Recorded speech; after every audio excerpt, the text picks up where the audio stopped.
Gio Lopez transferring in to be the starting quarterback for the Tar Heels, but that's not the biggest story around them this offseason. Bill Belichick is going to be the head coach, and it'll be tough to see how he does in his first year of college football. First matchup is going to be against TCU, who has a really solid team. Josh Hoover returning at quarterback, losing the majority of his wide receiver room. So a lot of guys are going to need to step up, but a lot of people will be watching this game. It's on a Sunday in week one. And I think that TCU is a really good team. And even though it's Bill Belichick's first game and the storyline says that he should win it, I don't think he will. TCU beats North Carolina and the Tar Heels fall to 0-1. I think this is going to be a product of, like Jonah was saying, it is Bill Belichick's first game as the head coach for a college football program. And he is doing this with so many transfers on this team. This North Carolina team, it looks very different from what we saw last year.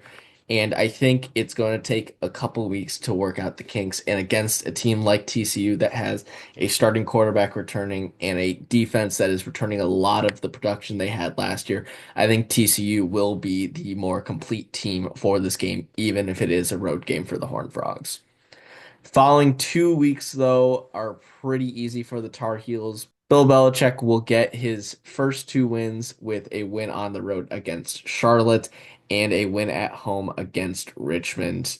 These two teams pale in comparison to the talent that North Carolina has. And then they have UCF on the road. UCF was not very good last year. They had one bright spot in running back RJ Harvey, and he is now a Denver Bronco. And this UCF team now is going to be significantly worse. I don't know how much worse they can do compared to what they did last season, but they will not stand a chance against this Tar Heels team that will have now 3 games to finally hit their stride. And I think Gio Lopez at this point, if he is not coming out of the gates on fire against TCU, this is this will be where he finds his rhythm in this Tar Heels offense. They will move to 3-1 before their first bye week. And after that, facing Dabo Sweeney and the Clemson Tigers. Clemson finally used the transfer portal, but they might not have even needed it this season. They have a lot of good returning production. Cade Klubnik at quarterback, two projected top five players in the NFL draft, both on the defensive line. This is a disgusting Clemson team that has a chance to compete for a national championship once again. And I think that they are significantly better than North Carolina. Bill Belichick gets rocked at home, and the Tar Heels fall to 3-2. Then they have their second bye week right after that. Really poor timing because now you have to play 7 games in a row to close out your season. Does start with a road trip to California, and the Golden Bears were a team that we were very high on initially, but since the spring transfer portal opened, this team has lost so much production, including starting running back Jaden Ott, who is now an Oklahoma Sooner. They did bring in Devin Brown to compete for their starting quarterback job, but with the amount of production that they've lost and with the departure of some people on the defensive side of the ball, particularly in the secondary to the NFL draft, I think this Cal team is going to see significant regression. Even though they were just about a 500 team last year, they played better than that. I think they will see a tremendous amount of regression and will not stand a chance, even if it is a tough road trip going coast to coast for the Tar Heels. They will move to 4-2 here.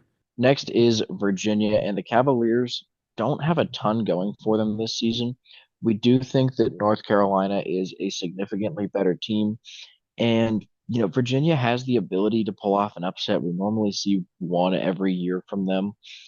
But I don't know about North Carolina being that game. I think that Virginia's just not really quite to that level to pull it off on the road. Tar Heels should be able to get this win at home. And then it's a road trip to Syracuse. And the Orange did lose Kyle McCord, but they brought in Steve Angeli to be the quarterback from Notre Dame. And I think he's going to be a solid option to replace McCord, but he'll not have as many weapons. Syracuse, in my opinion, may be good for one or two upsets this season. And unfortunately for North Carolina, we do believe that one of those upsets will be against the Tar Heels. Syracuse has this game at home, few things going for them. Upsets happen. It's on a Friday night. I think that the Orange will get it done. North Carolina will have two straight bounce back games, though, with starting with welcoming the Stanford Cardinal. Stanford has, once again, like a lot of these bottom feeder ACC schools, nothing going for them. They lost basically their only offensive playmaker in Alec Eomanor to the NFL draft, and really there's just nothing I can say to really praise the Stanford team other than Andrew Luck is trying to make a difference as the general manager. Stanford will have to fly all the way across the country to get bodied by the Tar Heels.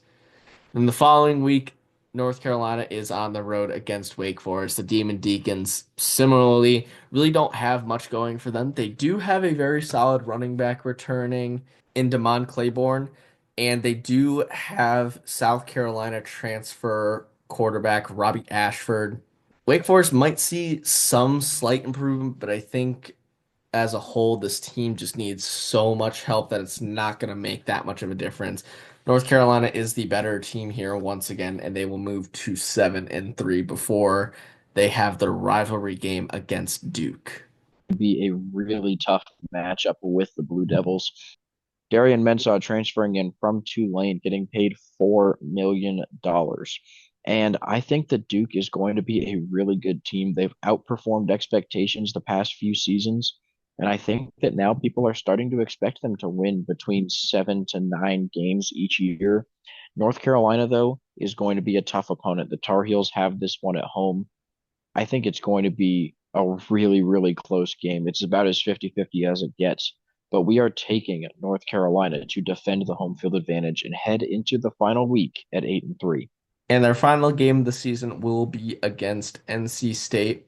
Now, initially, when we did NC State's season preview, we were very low on this team. They were extremely disappointing last season, not necessarily having aspirations of competing for an ACC title, but at least finishing towards the top half with a winning or 500 record in the ACC. And they fell well short of those expectations. But I think they will see some improvement this year. They do have year two under CJ Bailey as their quarterback after an incredible freshman season.